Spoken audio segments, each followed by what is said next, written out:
Hey, good morning, FCF. We're going to take a journey from Job. We were at 1967 BC. We're going to go to 1076 BC, about 891 years forward in time.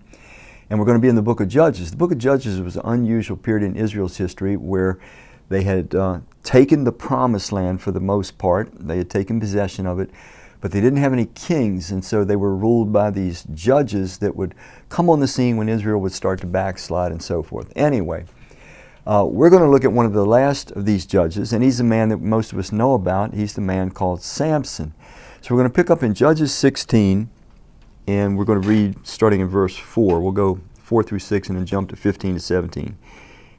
It says, "Sometime later he," meaning Samson, "fell in love with a woman in the valley of Sorek, whose name was Delilah.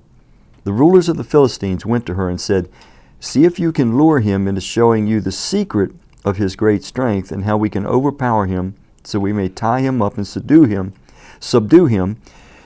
Each one of us will give you 1,100 shekels of silver.'" So this is the bait for Delilah. So Delilah said to Samson, "Tell me the secret of your great strength and how you can be tied up." Now, if you follow the rest of the verses, Samson plays with her. He keeps giving her false scenarios of what she can do that will bind him and take his strength. And he never tells her the whole truth. So she starts really weighing on him, using the lever of her affection. And that's what this particular scheme is about. We're looking at schemes and schemers. There are people that will use affection, that will use love, so to speak. It's not true love, but they'll call it that, to try to manipulate people to get something out of them. They're looking at a human being from the perspective of, what can I get out of you? What are you going to do for me? To Delilah, Samson was just a commodity. He was just a way to make profit.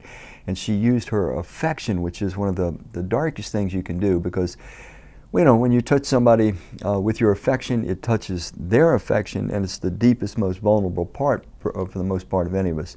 So anyway, she just keeps prodding him and prodding him. I'll pick up in verse 15. "Then she said to him, 'How can you say I love you when you won't confide in me? This is the third time you have made a fool of me and haven't told me the secret of your great strength.' With such nagging, she prodded him day after day until he was tired to death." Verse 17, "So he told her everything."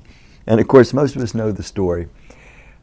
She shaves his hair, which was the secret of his great strength, while he's asleep.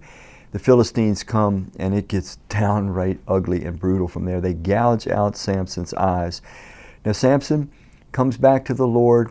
He regrows his hair. God gives him one last burst of strength to really make an assault on the Philistines, the enemies of God. But we see that Samson is a sad picture, that even the strongest, even those that are given great strength and gifts from God, if they don't have self-control, it all can come tumbling down very quickly. But from Delilah's standpoint, we see that there are people that will use love, that will use affection to manipulate and to get something from us. It's a tragic thing, but that's the world we live in. I hope you don't have any tale that tells like this one.